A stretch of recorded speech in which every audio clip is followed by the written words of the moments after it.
여러분은 험한 세상 달이 되어라는 노래 아시죠? 이 노래는 사이먼 앤 가펑클이라는 두 분이 1970년도에 발표한 노래인데요. 빌보드 팝 싱글 차트에서 6주 동안 1위를 차지했고요. 그리고 이듬해 그래미상에서 총 5개 부분의 트로피를 받은 그야말로 팝 음악 역사상 가장 뛰어난 노래로 알려진 그런 노래입니다. 이 노래는 옛날 노래지만 너무나 유명해서 지금도 모르는 사람이 없을 정도입니다. 수많은 가수들에 의해서 지금도 불려주고 있어요. 곡도 좋지만 가사 내용이 죽여줍니다. 여러분, 당신이 지치고 위축될 때, 당신의 눈에 눈물이 고여 있을 때 나 그 눈물을 닦아줄게요. 난 당신의 편이에요. 오, 세상이 거칠어지고 친구들이 그저 당신을 찾지 않을 때도 말이에요. 마치 험한 세상 다리가 되어서 난 당신을 받쳐줄게요. 마치 험한 세상 다리가 되어서 난 당신을 받쳐줄게요. 당신의 친구가 필요하다면 난 바로 당신 곁을 따라갈게요. 마치 험한 세상의 다리가 되어서 당신의 마음을 편안하게 해줄게요. 참, 여러분, 이 시대가 얼마나 험난한 시대입니까? 얼마나 각박하고 삭막한 시대입니까? 이럴 때에 교회가 험한 세상 다리가 되자, 이런 말씀을 제가 지금 드리려고 하는데요. 오늘 본문에서도 우리 예수님께서 말씀하셨어요. 너희는 세상의 빛과 소금이 되어라고 말입니다. 오늘 13절부터 15절을 같이 봅니다. 시작. 너희는 세상의 소금이니 소금이 만일 그 맛을 잃으면 무엇으로 짜게 하리요? 후에는 아무 쓸데없어 다만 밖에 버려져 사람에게 밟힐 뿐이니라. 너희는 세상의 빛이라. 산 위에 있는 동네가 숨겨지지 못할 것이요, 사람이 등불을 켜서 말 아래에 두지 아니하고 등경 위에 두나니 이러므로 집안 모든 사람에게 비치느니라. 예수님께서 너희는 세상의 소금이요 빛이라고 하셨어요. 소금이란 크게 두 가지 역할을 하죠. 하나는 방부제, 부패를 방지하는 방부제, 또 하나는 맛을 냅니다. 조용히 안에 스며들어가서 녹아 들어가 가지고 맛을 내고 방부제 역할을 한다 이 말입니다. 그런데 우리는 소금일 뿐만 아니라 더 나아가서 세상의 빛이래요. 적극적인 비유를 말씀하고 있습니다. 소금은 은밀하게 조용하게 한다면 빛은 드러나는 겁니다. 분명하게 공공연하게 누구나 다 드러나 보여줘야 된다는 것입니다. 소금은 안에서 녹으면서 역사하지만 빛은 바깥에서 힘있게 역사를 합니다. 빛은 속성상 감출 수가 없습니다. 높은 데 두어서 촛불을 켜놓고 등경에 두는 것이지, 여러분, 등불을 켜놓고 등경에 두는 것이지 말 아래 두는 사람이 어디가 있느냐 이 말입니다. 빛은 어쩔 수 없이 비춰지게 되는 것입니다. 오늘 본문에서 물론 달이란 말은 나오지 않습니다. 달이란 말은 나오지 않아요. 근데 여기서 달이도 선한 역할이거든요. 수단이거든요. 그러니까 오늘 본문에 나오는 빛과 소금도 세상을 밝히고 방부하는 수단이라면 다리도 함께 빛과 소금의 연결 적용으로 우리가 설명할 수 있지 않는가, 그런 생각을 해보았어요. 다리라는 것은 참 중요한 겁니다. 요즘은요, 저 옛날 군산 제일고등학교를 다녔는데 금강 사이로 저쪽은 충청도고 저쪽은 전라북도였어요. 군산과 서천을 딱 이렇게 그 군산 금강이 다 그냥 가로막고 있는. 지금은 여러분, 옛날에는 배를 타고 갔어요. 근데 지금은 다리가 나져가지고 다리로 그냥 자동차가 쫙 지나가 버립니다. 저게 뭐요? 다리의 역할입니다. 여러분, 저 목포에 가면 앞에도가 있어요. 앞에도. 그 앞에도가 요즘은 다리가 나져가지고, 여러분, 옛날에는 그 배를 타고 갔는데 요즘은 앞에도가 다리가 다 나져가지고 자동차로 다 가버린다니까요. 저게 다리의 역할의 중요성이라는 것입니다. 여러분, 험한 세상 달이 되어 오늘 이 시대에 우리 교회가 험한 세상의 다리가 되고 여러분 모두가 험한 세상의 다리가 될 수 있기를 주의 이름으로 축원합니다. 예수 그리스도 안에서 다리가 되시기를 바랍니다. 여러분, 우리 한국교회는 선교사들이 복음을 들고 오면서 빛과 소금의 역할을 했습니다. 그리고 동시에 다리 역할을 했습니다. 우리나라의 기독교가 들어와서 우리 민족과 사회의 다리 역할을 해줬고 민족 사회를 통째로 바꿔버리고 말았습니다. 여러분, 어떻게 바뀌었느냐? 세 가지로 나눠서 말씀을 드릴 수 있는데, 기독교는 봉건주의 사회를 자유민주주의 사회 체제로 바꾸어 버렸습니다.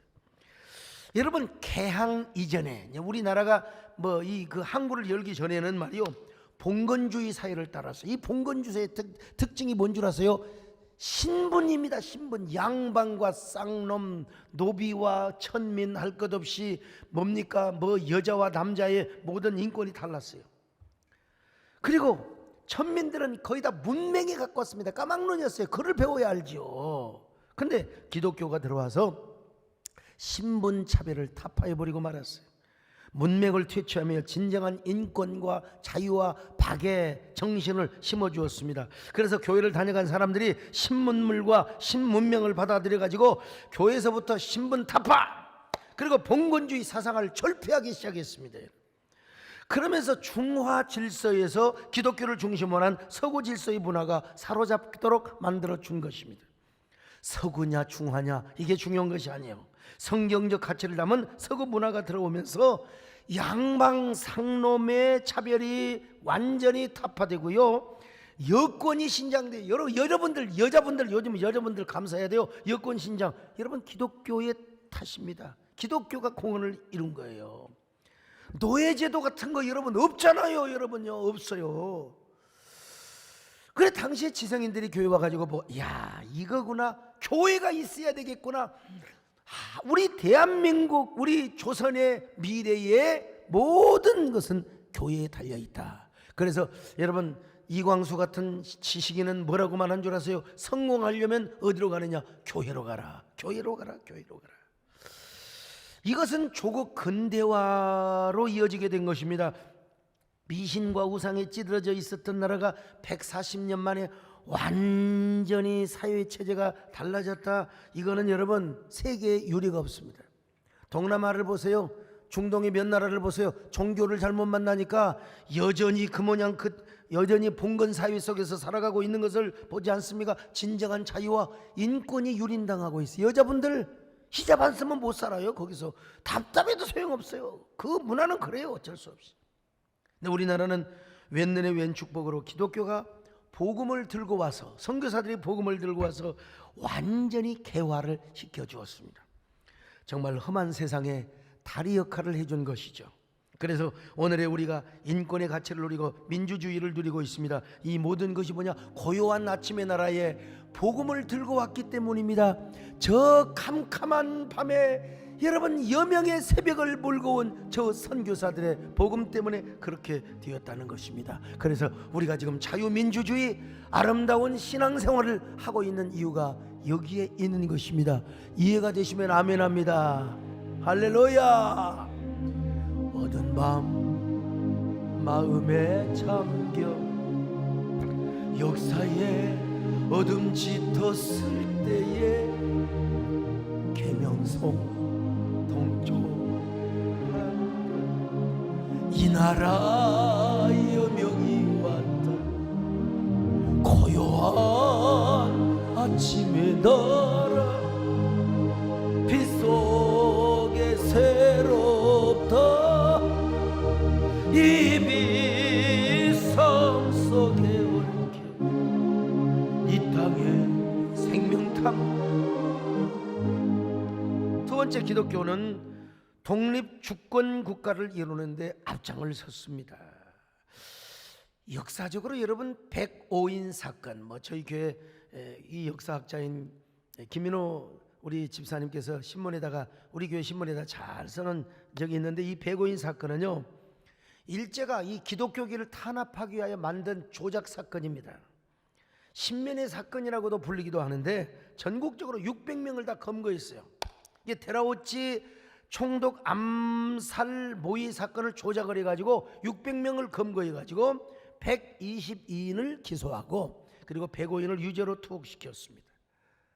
근데 그 사람들의 대부분이 다 기독교인들이란 말이죠. 기독교를 핍박하기 위해서. 고등법원에서 일제 날조가 드러나서 6명을 제외하고는 모두 무죄로 석방이 된 사건입니다. 그만큼 기독교인들의 애국운동에 가담을 했다는 것이죠. 여러분 말씀드렸습니다만 미국의 선교본부에서는 정교분리 원칙을 주장했습니다. 그런데 현장에서 사역하는 선교사들이 보니까 이게 막 그냥 우라통이 치밀어 오르잖아요. 이거 분명히 종교본리 원칙을 지키기는 해야 되는데, 그래서 자신들의 양심과 소신을 다해서 성경에 나타나 있는 인권, 자유, 박애, 뭐 이런 민주주의 이런 것들을 가르치기 시작한 것입니다.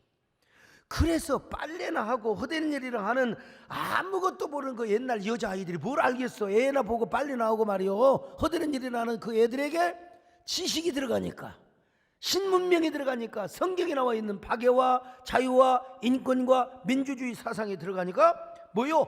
태극기를 들고 나가서 외친 거예요. 여러분, 저 창터에 가서, 시장통에, 골목에 가서, 거리로 가서 대한독립만세, 대한독립만세. 이게 뭐예요? 선교사들의 교육과 영향력 때문에 그렇게 되었다는 것입니다. 이들이 바로 뭐냐? 미스터 션샤인, 미스 션샤인입니다. 험한 세상에 다리 역할을 해주었던 것이죠. 여러분, 우리 기독교인들은 나라를 빼앗겼을 때 독립국가를 이루는데 앞장을 섰습니다. 그러면서 민족의 슬픔을 보듬어주고 민족이 흘렸던 눈물을 닦아준 게 뭐냐? 한국교회였다 이겁니다. 여러분, 역사의 아픔에 동참하며 그 아픔 속에서 미래를 바라보게 하고 독립된 주권국가의 꿈을 꾸게 하는 것이 어디냐? 여러분, 교회였습니다. 여러분, 우리 한국교회가 험한 세상에 다리 역할을 해주었다는 것이죠. 여러분, 사실 독립은 누구로부터의 독립을 말합니까? 천황으로부터의 독립, 천자로부터의 독립입니다. 우리나라는 오랫동안 중국의 천자로부터 지배를 받았어요. 그래서 우리나라는 황제가 아니에요, 임금이요. 저 황제를 받드는 임금이란 말이죠. 그리고 또 그러더니 일본의 천황의 지배를 받게 되었어요. 잠시 여러분, 고종이 황제로 즉위를 하였습니다. 근데 고종이 뭐 자체적으로 황제로 즉위를 했다고 하지만 당장 천황으로부터 여러분 나라를 빼앗겨 버렸으니 무슨 황제는 황제란 말입니까, 여러분? 그런데 그때부터 우리 기독교인들이 나서서 주권 대한민국을 이루는데, 자주 독립을 이루는데 앞장을 섰다는 것입니다. 이게 뭐요? 험한 세상 다리가 되었다는 거예요. 게다가 당시 미국의 닐슨 대통령이 민족 자결주의를 외쳤습니다. 이게 다 기독교의 가치관에서 나온 것 아니겠습니까? 모든 나라는 다 주권 국가를 이루어야 된다고 민족 자결주의를 외쳤습니다. 이 민족 자결주의 원칙이 성경적인 가치관에서 나오고 성경적 세계관에서 나왔다는 것이죠. 이게 더 정확히 말하면 스코틀랜드의 커버넌트, 언약도의 사상에서 나오게 되었다는 것입니다. 여러분, 그래서 마침내 우리나라가 여러분 독립을 이루었지 않습니까? 마침내 하나님의 은혜로 독립을 했으니 여러분 나라를 세워야 될 거 아니겠습니까? 하나님 은혜로 독립을 했는데 나라를 세워야 될 거 아니겠어요? 근데 전국의 도마다 건국의원을 세웠는데 그 건국의원의 3분의 2가 기독교인들이었다는 것입니다. 기독교인들이었어요. 자, 이런 걸 보면 여러분, 우리 기독교가 우리 대한민국을 세우는데 얼마나 큰 역할을 했는가. 그때 건국의원들이 건국의 모토로 삼은 정신이 바로 뭔 줄 아세요? 기독교 정신이었습니다. 여러분, 고려를 보니까 고려의 건국의 모토가 정신이 뭐냐? 불교였어요. 근데 결국 망했잖아요. 조선시대 때는 유교, 성리학이 조선의 근간을 이루었습니다. 근데 나라가 망했어요. 그러면 불교도 낡은 종교가 되어버리고 유교도 낡은 신발이 되어버려 말았어요. 그러니까 이제 어떤 옷을 입고 어떤 신발을 입고 우리가 나라를 세울 것인가 가만히 생각해 보니까, 아하, 우리나라의 대한민국의 정신적인 모토와 근간은 뭐냐? 바로 기독교였다는 것이죠. 그래서 기독교 정신의 바탕에서 나라를 세우게 된 것입니다. 그러니까 우리 기독교는 독립 주권 국가를 이루는데 빛과 소금의 역할을 한 것입니다. 험한 세상의 다리가 되어서 여러분 건국의 다리 역할을 하는 게 뭐냐? 한국의 기독교였고 여러분 교회였다는 사실이요. 이 사실을 알아야 됩니다, 여러분. 우리가요. 요즘 한국교회가 비난을 받고 있는데, 물론 한국교회가 자성할 부분은 자성해야죠. 교회마저 타락하면 대한민국을 세운 모토의 정신적 근간이 기독교 정신이었는데 이 교회가 타락을 해버리면 나라도 망하게 된다는 사실을 아셔야 돼요. 이 기독교가 여러분 건강해야 되고 교회가 건강해야 되죠. 근데 그래서 우리가 자성할 부분은 자성을 해야 되고, 근데 여러분 비난하는 분들은 이런 과거가 있다는 사실을 알아야 됩니다. 아, 과거에 한국교회가 험한 세상 다리가 되었다. 험한 세상의 다리가 되었다. 이 사실을 알아야 돼요. 물론 우리 한국교회가 이 자신의 잘못을 깨닫고 우리가 자성하는 계기도 가져야 됩니다. 끝까지 기독교가 살아있어 민족혼이 되고 국가혼이 되고 국가 정신을 이루는 하나의 인프라스트럭처, 이게 되어 있어야 여러분 대한민국이 끝까지 살아나게 될 줄로 믿습니다. 그러니까 교회가 건강해야 되고 교회가 재건이 돼야 되고 교회가 힘이 있어야 되고, 그렇다고 해서 무슨 자본주의적 무슨 이런 토대 위에서 교회가 부흥하자는 말이 아닙니다. 성령의 은혜와 역사로 말미암아 여러분 우리 교회가 건강하여 민족 정신의 기운을 일으키고 여러분 민족 정신의 근간을 이루는 교회가 될 때 여러분 대한민국은 하나님이 보호하사 우리나라 만세가 될 것입니다. 여러분, 사실 애국가를 지을 때도 기독교 정신이 바탕이 된 것입니다. 지금은 하느님이라고 하지만 옛날에는 원래 원문대로면 하나님이었어요. 하나님이요. 동해물과 백두산이 마르고 닳도록 하나님이 보호하사 우리 나라 만세 무궁화 삼천리 화려한 산 대한 사람 대한 길이 보존하세. 세 번째, 우리 기독교가 어떤 험한 세상의 다리가 되어주었느냐? 공산 전체주의를 막아내는데 앞장서는 데 있어서 험한 세상 다리가 되어준 것입니다. 기독교는 하나님의 절대 존재를 믿습니다. 그리고 영혼의 가치를 존중히 여기는 종교입니다. 그런데 여러분, 그래서 우리 기독교는 마음을 다하고 성품을 다하고 힘을 다하여 하나님을 사랑하고 이웃을 사랑하는 게 여러분 기독교 신앙의 본질인 것입니다. 이웃을 사랑하니까 여러분 뭐 1차, 2차, 3차 전도, 청력, 전도, 주일도 하는 것이죠. 그러나 공산주의는 헤겔과 마르크스의 변증법적 유물사관에 의해서 만들어진 사상입니다. 그러니까 그 공산주의는 물질입니다. 인간의 영혼을 인정하지 않아요. 신이 없어. 예. 공산주의 사상 자체가 신이고 그것이 종교인 거예요. 그러니까 여러분, 기독교와 공산주의는 어떤 면에서도 함께 마주할 수가 없어요. 항상 충돌이 있고 언제나 항상 대치를 해야 되고 언제나 모순적인 관계를 일으켜야 되는 것입니다.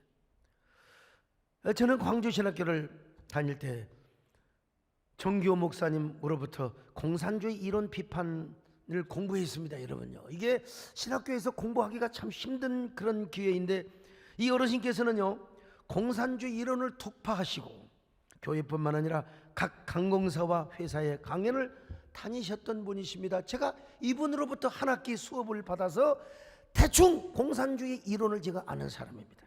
그런데 공산주의 이론에 의하면 공산주의는 절대로 기독교를 용인할 수가 없습니다. 그러니까 공산주의가 가는 곳마다 먼저 교회부터 부셔요.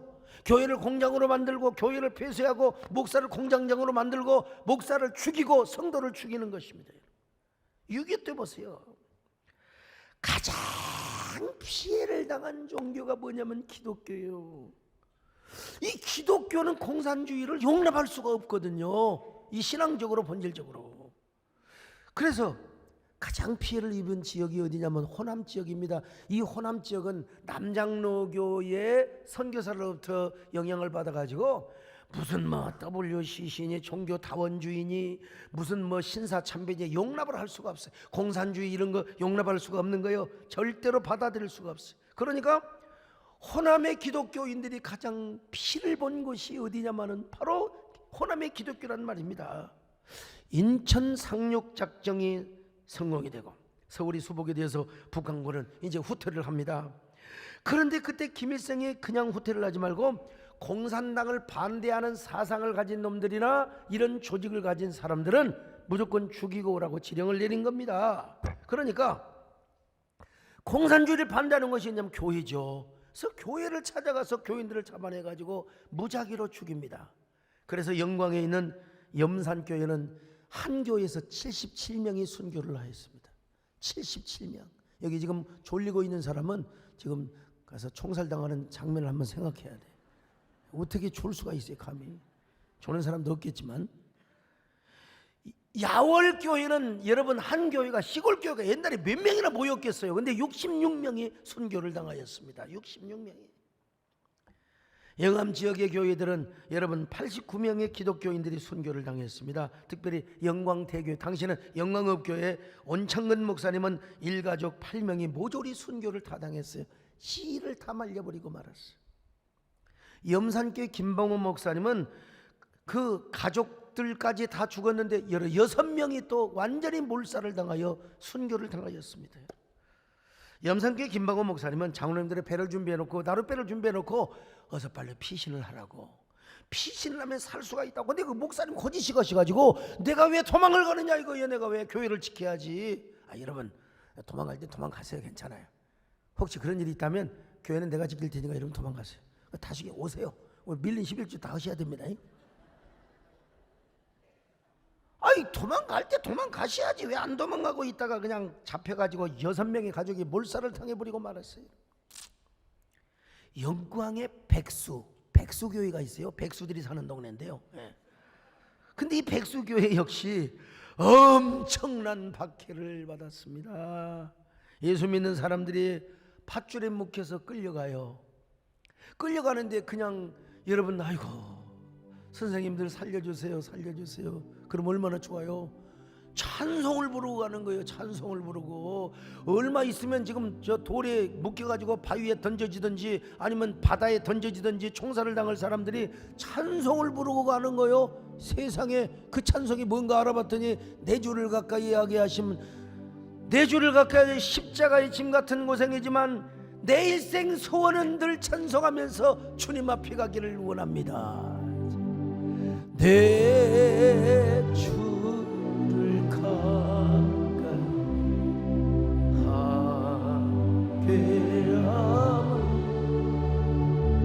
십자가 짐 같은 고생이나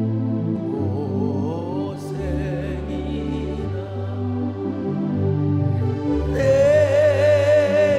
인생 소원 늘 찬송하면서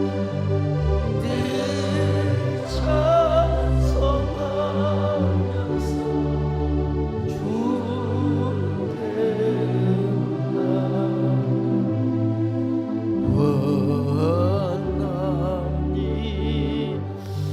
내 구전에 의하면 어디 문서에 기록된 건 사항은 아니지만 어느 8살짜리 어린 여자 꼬마애가 그렇게 끌려가면서 뭐라고, 가만히나 입이나 좀 닫고 있을 일이지. 나는 공산당이 싫어요.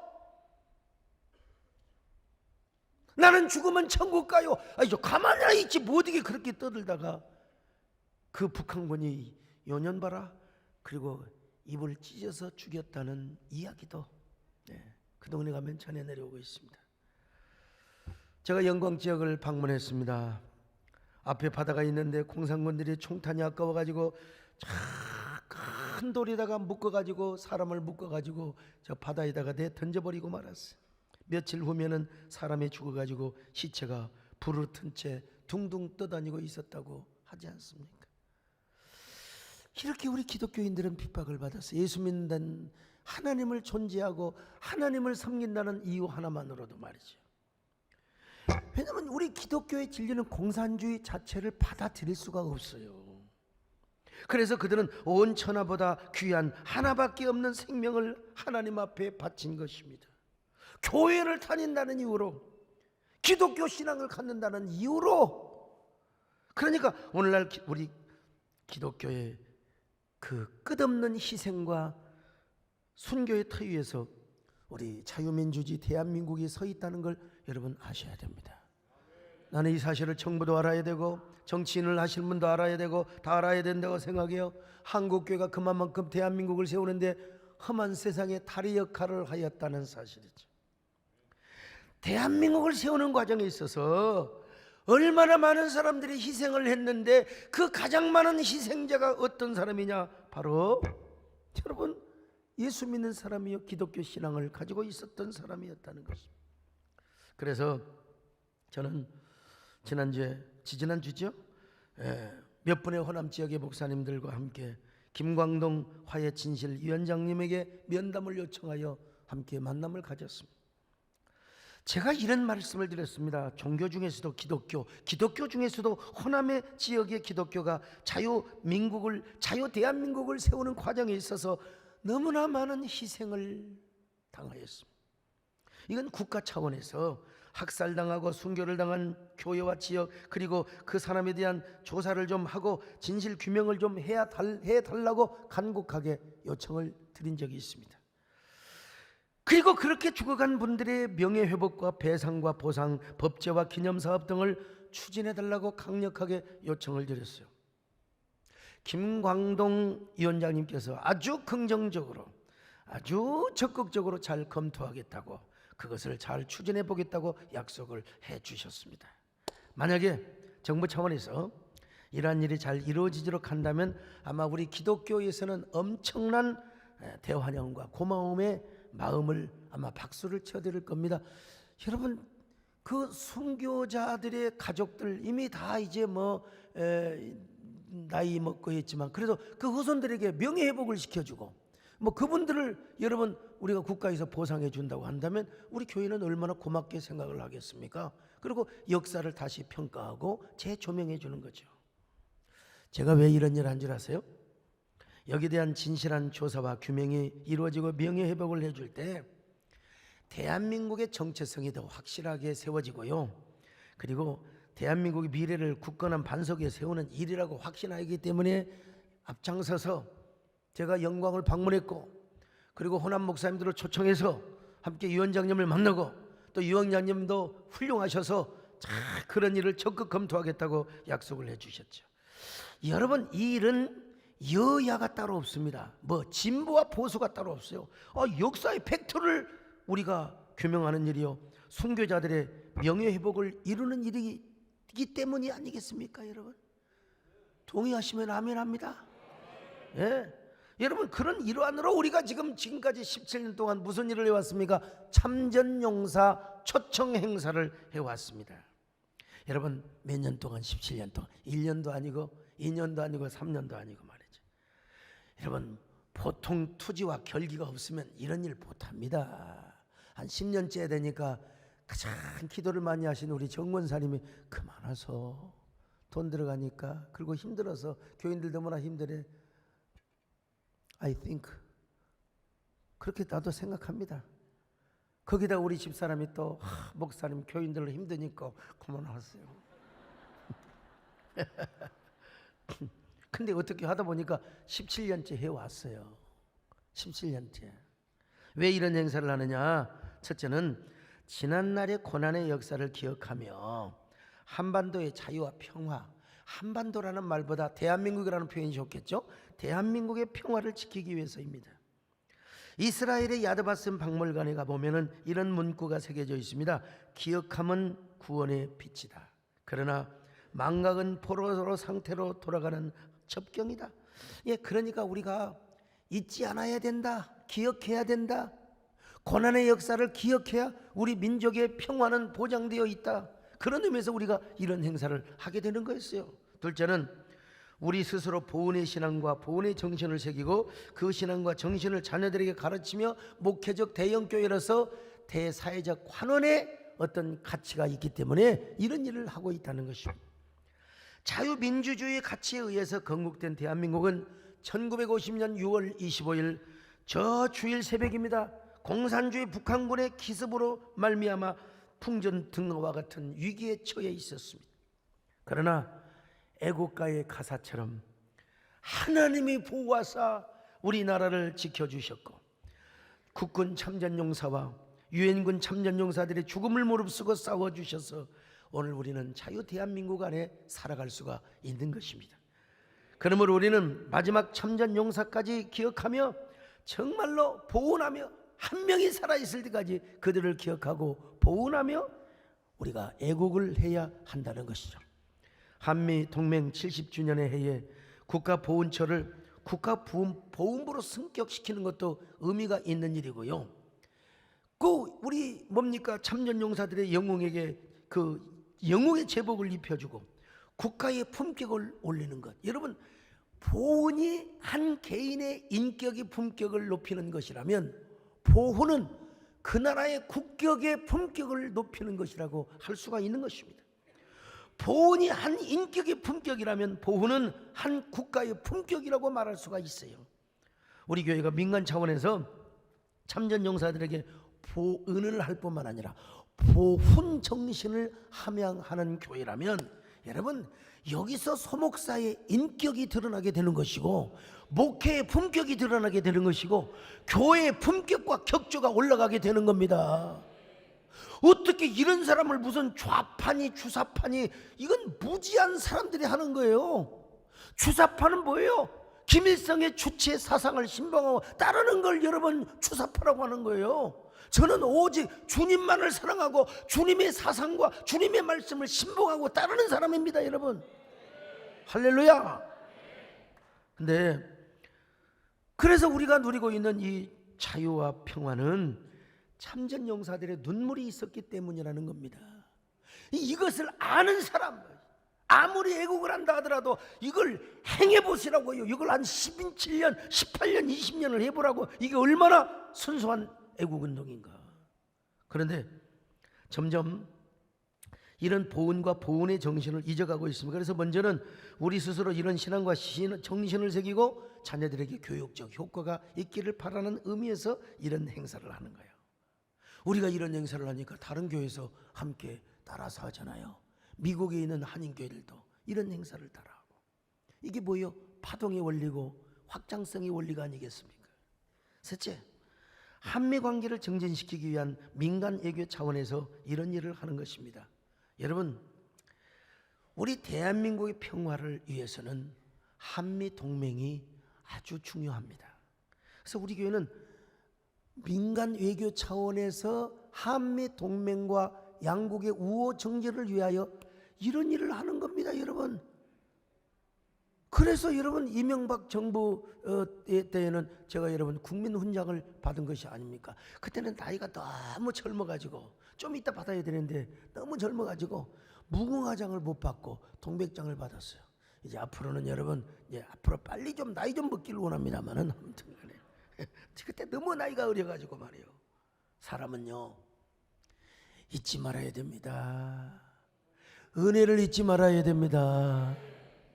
절대로 과거의 고난의 역사를 잊어서는 아니 됩니다. 여러분, 오늘 본문에서 주님은 절대로 잊지 마라, 잊지 마라, 잊지 마라. 자, 고린도전서 11장 25절입니다. 시작. 19회 또한 그와 같이 잔을 가지시고 이르시되 이 잔은 내 피로 세운 새 언약이니 이것을 행하여 마실 때마다 나를 기념하라 하셨으니. 나를 기념하라. 뭘 기념하라 이 말이요? 예수님의 고난의 수치를 기념하라 이거요. 성찬식 때 우리가 무슨 노래를 부릅니까? 추달려 죽은 십자가 우리가 생각할 때에 여러분 십자가의 수치를 경험하고 십자가의 고난을 경험하는 거예요. 그러니까 여러분 우리 가슴이 뭉클하게 되고 우리 눈에서는 눈물이 나게 되는 것 아니겠습니까? 여러분, 우리 신앙생활을 하는 데 있어서 주님의 십자가를 묵상하는 사람은 곁눈질할 수가 없습니다. 한눈 팔 수가 없습니다. 자, 빛난 면류관 밖에까지 주의 십자가 붙들겠네. 아따 힘드네요. 얼마나 힘들면 반주자가 못 따라오겠어요. 한번 후렴 한번 해보세요. 빛난 면류관 밖에까지 험한 십자가 붙들겠네. 십자가를 붙들고 사는 사람은 망할 수가 없습니다. 실패할 수가 없습니다. 그러듯이 자신의 과거에 받은 은혜, 또 우리가 당한 민족적인 상처, 수치, 이거 잊지 말아야 돼요. 이거 잊지 말아야 돼요. 여러분, 그래서 우리가 이런 유비무한적인 이런 일을 행함으로써 이 세상에 17년 동안 험한 세상에 다리 역할을 해왔다는 것 아니겠습니까? 근데 이 일은 여러분들의 헌신이 아니고는 이루어질 수 없는 일이었어요. 정말 17년 동안 이 일을 해온 우리 자신들이 주님 안에서 얼마나 자랑스러운지, 얼마나 복된 사람들인지 우리 옆 사람을 보고 예수 그리스도 안에서 한번 박수를 해줍시다. 옆 사람 보고 정말 격려합니다. 수고하셨습니다. 힘들었지만 대단한 일을 하셨습니다. 한번 옆 사람 보고 이렇게 인사 좀 하세요. 이렇게 인사 좀 하세요. 박수 그만 찍어요. 어쩌면 그렇게 대단하게 생기셨습니까?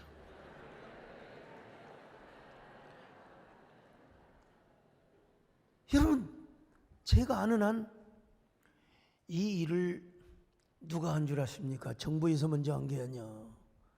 우리 교회에서 먼저 해가지고, 이철희 장로님 그렇죠? 우리 교회가 먼저 하고 보훈처, 요즘은 국가보훈부가 되었지만 보훈부에서 따라한 겁니다. 그냥 우리 교회가 참 내가 봐도 참 나 17년 동안 하는데 굉장히 힘든데, 굉장히 힘든데. 우리 교회가 무슨 돈이 있다고. 우리는 저 메리어트 호텔이나 저 강남의 인터컨티넨탈 호텔이나 아니면 잠실 롯데 호텔에 여러분 뭐 이게 비교오는 건 아니지만 저 보훈처에서 이렇게 초청했던 참전 용사들은 비행기 반값 지불하고 반값은 내주고, 올림픽 파크텔 거기도 좋은 데입니다만은 롯데 호텔에 대하면은 뭐 게임이 안 되는 거죠. 우리가 워낙 그런 데서 하다 보니까 정부에서도 안 되겠다. 우리도 좋은 호텔에서 해야 되겠구나. 이게 뭐요? 거룩한 파동에 올리죠. 근데 이 일은 여러분들의 헌신이 아니면 불가능했다니까요. 17년 동안 해온 여러분들, 하나님께서 73년 전에 참전 용사들을 파병해서 이 나라를 자유민주주의 나라로 지켜준 것처럼 하나님께서 여러분 헌신하는 모든 사람들을 천군 천사들을 보내셔서 여러분의 가정을 지켜주시길 바랍니다. 여러분의 사업을 지켜주실 줄로 믿습니다. 여러분의 생명을 지켜주실 줄로 믿습니다. 구원하여 주실 줄로 믿습니다. 여러분, 이게 뭐냐? 험한 세상에 다리를 놓는 거예요. 다리가 되는 거예요. 참전 용사 행사뿐만이 아닙니다. 어떤 일을 통해서든지 우리 한국교회 모두는 이 시대의 험한 세상에 다리 역할을 해야 됩니다. 우리 한국교회는 역사의식을 가져야 돼요. 미래학자 최현식 박사님은 한국교회는 잔치를 하다 망했다고 하는 책을 내가 읽어본 적이 있어요. 잔치를 하다 망했다. 여러분, 험한 세상 길에 다리를 놔야지. 잔치만 하면 되겠습니까? 잔치를 하다 보면 성을 쌓게 되고 이너서클을 하게 되겠어요. 그러다 보니까 한국교회가 비난을 받고 공격을 받아왔죠. 여러분, 우리 교회는 험한 세상에 다리를 놓는 교회가 되시기를 축원합니다. 여러분 모두 이런 공동체 의식을 가지고 다리를 놓는 성도들이 될 수 있기를 바랍니다. 아니 여러분, 우리가 코로나 상황 속에서도요, 예배의 자유와 권리를 지키면서 동시에 이웃 주민과 국민들의 보건에 앞장을 서는 역할을 한 것도 뭐요? 투트랙으로 같지 않습니까? 이것도 험한 세상에 다리 역할을 한 것이죠. 메디컬 처치를 만들어서 방역에 앞장을 서고 현장 예배를 철저하게 지키되 온라인 예배를 병행하는 투트랙 구조는 국민 보건과 방역을 앞장을 섰던 것 아니겠습니까? 한마디로 험한 세상의 다리가 되는 일이었죠. 당신이 지치고 위축될 때, 당신의 눈에 눈물이 고여 있을 때 나 그 눈물을 닦아줄게요. 난 당신의 편이에요. 교회가 이런 베아트리체와 같은 세상의 험한 다리와 같은 이런 역할을 한다면 이 교회는 세상으로부터 칭송을 받고 박수를 받게 되어 있습니다. 여러분, 참 부족하지만은 우리가 이런 일을 할 때 막 언론이 나서서 앞을 다투어서 취재를 해주고 보도를 해주는 것 얼마나 감사한지 알 수가 없어요. 여러분, 이 노래는 가사로만 있는 것이 아니라 곡으로 들으면 이거는 예수 그리스도라는 이름만 넣으면 영락없는 복음성가요, CCM 노래가 아닐 수가 없습니다. 주여, 우리가 험한 세상에 다리 역할을 하게 하여 주옵소서.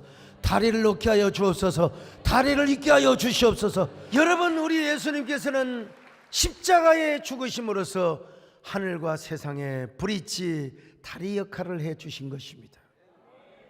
자, 주님이 그랬다면 주님의 몸된 교회가 그래야 되지 않겠습니까? 주님의 몸된 교회라면은 세상과 하나님 사이에, 또 세상과 세상 사이에, 사람과 사람 사이에 여러분 험한 세상에 다리를 잇는 교회가 되어야 합니다. 한국 교회가 험한 세상에 다리가 되어 우리 민족의 눈물을 닦아주고 역사의 아픔을 보듬는 교회가 될 때 여러분 다시 우리 한국 교회는 재건되게 될 것입니다. 다시 부흥되게 될 것입니다. 다시 힘있게 세워지게 될 것입니다. 오늘 오후 4시에 참전용사 초청 예배를 드리게 됩니다. 오늘 저녁 예배는 없습니다. 또 걱정이 돼요. 4시 예배 안 나오고 또 저녁 예배 또 성령 들고 딱 점잖게 나올까.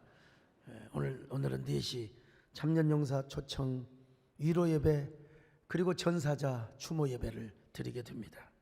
그분들 우리가 따뜻하게 맞고 우리가 따뜻하게 영접하는 것도 여러분 애국하는 일이고 이 일도 험한 세상 다리가 되는 일입니다. 여러분이 행하는 일이야말로 신앙적이고 정신적으로 우리 자유 대한민국을 굳게 세우는 일입니다. 이것은 또 다른 차원에서의 애국운동이고 대한민국 정신을, 대한민국의 사상을 신앙적으로 잘 세우는 일에 앞장서는 선구자 역할을 하는 것이라는 것 사실도 여러분들이 아셔야 됩니다. 주여 이 일에 나를 사용하여 주옵소서. 이 일에 저를 써주시옵소서. 이 일에 저를 하나님의 애국자로 일꾼으로 써주시기를 바랍니다. 주님 내가 여기 있사오니 나를 보내소서. 나의 맘 나의 몸 주께 드리오니 주 받으오. 주여 나를 써주시기를 바랍니다. 주님 내가 여기 있사오니 나를 써주소서. 가진 것 모두 주께 드리오니 주 받으옵소서. 할렐루야 할렐루야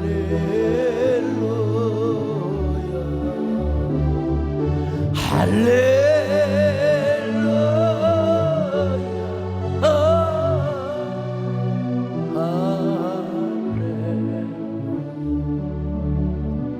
나를 받으옵소서. 나를 받아줘소서.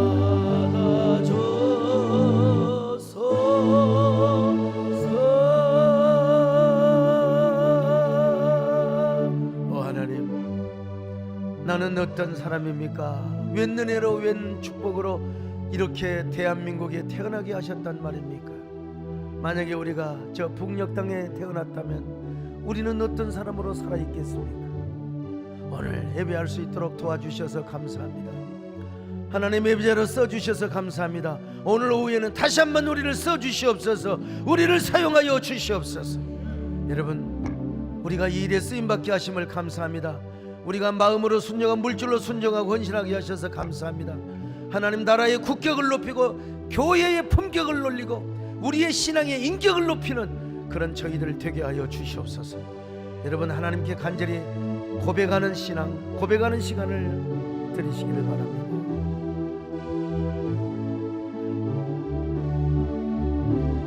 주여 정말 고맙습니다. 우리가 이렇게 귀한 대한민국 땅에서 자유민주주의 평화를 누리게 하여 주심을 감사를 드립니다. 공산주의와는 절대로 합할 수 없는 기독교의 진리, 하나님 그 때문에 많은 사람이 희생을 당하였지만 그 희생으로 오늘의 대한민국이 서 있습니다. 하나님 이 대한민국을 우리가 잘 세워나가게 하여 주옵소서. 하나님 교회가 험한 세상에 다리를 잇는 교회 되게 하여 주시옵소서. 예수님의 이름으로